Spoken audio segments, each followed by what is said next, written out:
उधर से भैया और अरुण भी भागते भागते आ रहे थे। ऐसा लग रहा था जैसे उन्हें किसी ने बताया हो कि बाबा के साथ आखिर क्या हो गया है।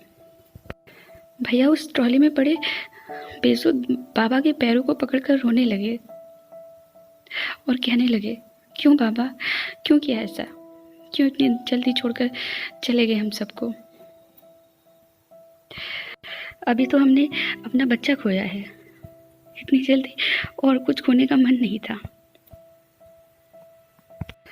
बाबा को गुजरे हुए पूरे 2 साल हो गए, तब से हमने कोई खुशी नहीं देखी थी। 2 साल बाद हमारी बुआ आई,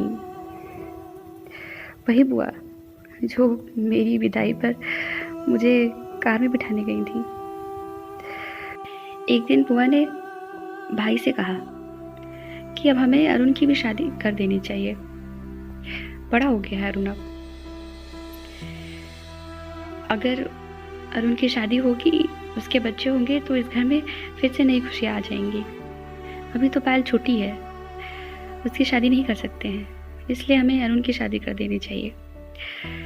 भाभी ने कहा, हाँ बुआ जी बिल्कुल ठीक कह रही हैं। बुआ जी अपने साथ एक तस्वीर लेकर आई थी। उन्होंने मुझसे कहा, पायल जरा मेरा बैग तो लाना। मैं कमरे में गई और बुआ जी का बैग लेके आई। बुआ जी ने बैग में से एक तस्वीर निकाली, एक लड़की की तस्वीर। देखने में तो सुंदर थी, पर क्या पता था कैसी होगी। हम किसी की तस्वीर देखकर पता नहीं कर सकते ना कि कौन कैसा है कैसा नहीं है। भाभी ने कहा, लड़की तो अच्छी है, क्या नाम है इसका?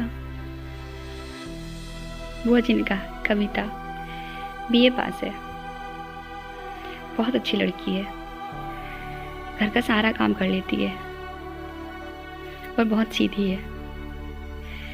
भाभी ने कहा, ठीक है बुआ जी, आप आगे बात चलाओ, हम अरुण की शादी के लिए तैयार हैं। और 1 महीने बाद हमारी नई भाभी आ गई, कविता भाभी। ये थी मिट्टू की असली माँ। शुरू शुरू में कविता भाभी बहुत अच्छी थी, सबको बहुत प्यार करती थी। भाभी माँ को वो अपनी बड़ी बहन की तरह मानती थी, मुझे भी बहुत प्यार करती थी, बहुत अच्छी थी, सब कुछ अच्छा चल रहा था। समय गुजरता गया और एक दिन हमारे घर नया मेहमान आ गया, एक प्यारी सी बेटी, सबकी लाडली, हमारी मिट्टू। मिट्टू नाम उसका भाभी माँ ने ही रखा था, क्योंकि मिट्टू को वो अपनी बेटी की तरह मानती थी। उसके साथ दिन भर खेलना, भाभी ने उसको पायल दी थी, भाभी माँ ने, जिसे पहनकर वह छन छन किया करती थी। भाभी माँ मिट्टू को एक पल के लिए खुद से अलग नहीं करती थी, जैसे यशोदा मैया कृष्णा को कभी अलग नहीं करती थी खुद से, बिल्कुल उसी तरह मिट्टू उनके लिए थी, उनका कृष्णा। एक दिन अरुण ने भाभी माँ और भैया से कहा, भैया मुझे शहर जाना है, अब यहाँ गांव में क्या रखा है, शहर में मेरे सारे दोस्त चले गए हैं, वहाँ से वो कुछ काम कर रहे हैं, अच्छी कमाई हो रही है उनकी। मैं भी सोच रहा हूँ कि मैं कुछ दिनों के लिए शहर चला जाऊँ। भाभी माँ ने कहा, तो तुम्हारे साथ क्या कविता भी जाएगी? हाँ सोच तो रहे हैं, अरुण ने कहा। भाभी माँ इतना सुनते ही चली गई अपने कमरे में। पता नहीं ऐसा क्यों उनको डर था शायद कि कहीं मिट्टू भी उनके साथ न चली जाए।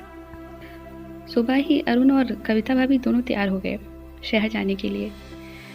भाभी माँ ने उन्हें कुछ पैसे दिए ताकि उनका शहर में कुछ दिन गुजारा हो जाए। भाभी माँ ने मिट्टू को अपनी गोद में ही लिया था, मानो उसको अलग नहीं होने देना चाह रही थी खुद से। भाभी माँ उस दिन रात भर नहीं सोई थी, ना ही उन्होंने ठीक से खाना खाया था। बेचारी मेरी भाभी माँ। अरुण और कविता भाभी जाने को हुआ है। कविता भाभी ने मिट्टू को भाभी माँ की गोद से ले लिया और घर से बाहर जाने लगे। तभी दरवाजे पर कविता भाभी रुक गईं और उन्होंने कहा, दीदी मैं ये क्या करने जा रही हूँ? मिट्टू को उसकी माँ से अलग करने जा रही हूँ। कैसे रहेगी मिट्टू आपके बिना? ऐसा कहकर उन्होंने मिट्टू को भाभी की गोद में दे दिया और वह चली गई। भाभी को तो जैसे मानो कुछ मिल गया हो, उनका कुछ खोया हुआ। बहुत खुश हो गई। भाभी माँ उसके साथ दिन भर खेलने लगी, उसकी केयर करने लगी।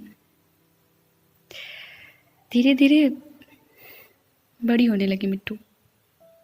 वही पायल पहन के छन छन करती हुई मिट्टू बहुत बोलती थी, दिन भर बातें करती थी, सबकी लाडली बन गई।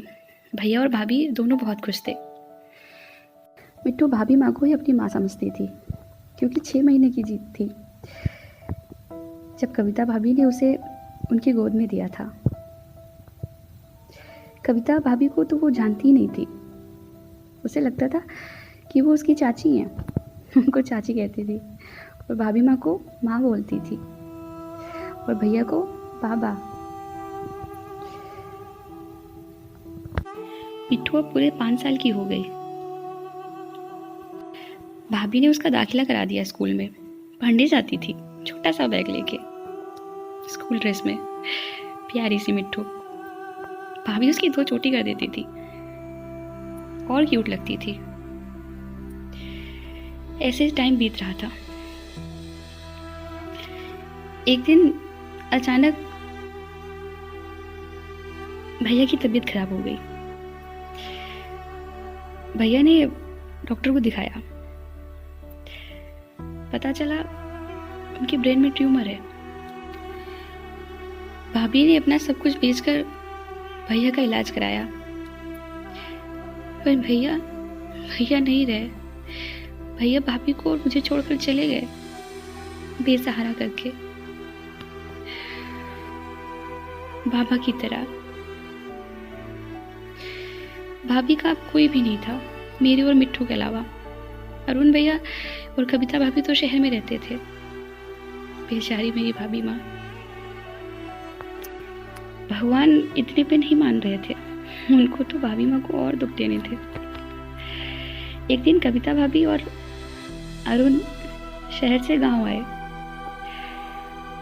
और एक दिन कविता भाभी ने भाभी माँ से कहा, अब और नहीं, मुझसे मेरी बेटी के बिना नहीं रहा जाता है।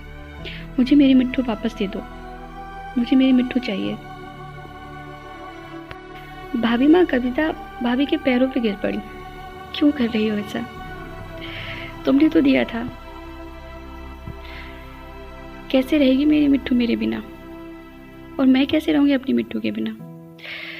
भाभी जोर जोर से रोने लगी। फिर भी कविता भाभी का दिल नहीं पसीजा। उन्होंने मिट्टू को उनसे छीन लिया और अगले ही दिन मिट्टू को लेकर चली गई शहर, भाभी माँ से दूर, हमेशा के लिए। मेरी बेचारी भाभी माँ बे औलाद रह गई। अब भाभी माँ का सहारा केवल मैं थी। भाभी माँ खेतों में काम करती थी, वहीं से जो कुछ भी आता था उससे मुझे पढ़ा रही थी और हमारा घर का खर्चा चलता था। मैं भी भाभी माँ की मदद करती थी खेतों में। हम दोनों एक दूसरे का सहारा थे। अरुण भैया और कविता भाभी तो कभी हालचाल भी नहीं लेते थे, कभी नहीं, कि आखिर दोनों कैसे रह रहे होंगे, कितने निर्दयी हैं दोनों। एक दिन भाभी माँ की माँ घर पर आई थी। उन्होंने कहा, ममता, अब तुम्हें पायल की शादी कर देनी चाहिए। मैंने एक रिश्ता देखा है पायल के लिए, बहुत अच्छा लड़का है। उसे तुम्हारे घर की सारी दशा पता है, तो तुम अगर कहो तो मैं शादी के लिए हाँ बोल दूँ।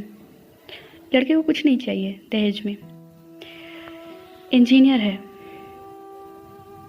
पायल अच्छे से रहेगी उसके घर। भाभी माँ ने कहा, माँ जैसा तुम सही समझो, मुझे तो एक दिन पायल की शादी करनी ही है। बेटियां तो पराया धन होती हैं, आखिर कब तक मैं उसे अपने घर पर रखूंगी। एक दिन तो विदा करना ही होगा। और देखते ही देखते मेरी बारात आ गई मेरे घर और मेरी विदाई हो गई। वही दिन जिस दिन भाभी माँ ने मुझे कंगन दिया था और हम दोनों खूब रोए थे। आज पूरे 2 साल हो गए हैं। भाभी माँ और मैं बहुत खुश हैं। हमारी खुशियों की वजह है मेरा बेटा कृष्णा। हाँ, मेरा कृष्णा। मैं और भाभी माँ और मेरे पति, हम तीनों साथ में ही रहते हैं। भाभी माँ बहुत खुश है। उनको देखकर बहुत अच्छा लगता है। वो दिन भर कृष्णा के साथ खेलती रहती हैं, उनकी यशोदा माँ बनकर। मैं उनके लिए इससे ज़्यादा और कुछ नहीं कर सकती थी। मिट्टू तो नहीं ला के दे सकती थी, पर हाँ, कृष्णा तो दे दिया उनको, जिसके साथ वह दिन भर रहती हैं। सुना है मिट्टू अब बड़ी हो गई है, कॉलेज जाने लगी है। हमारी मिट्टू जहाँ भी रहे खुश रहे।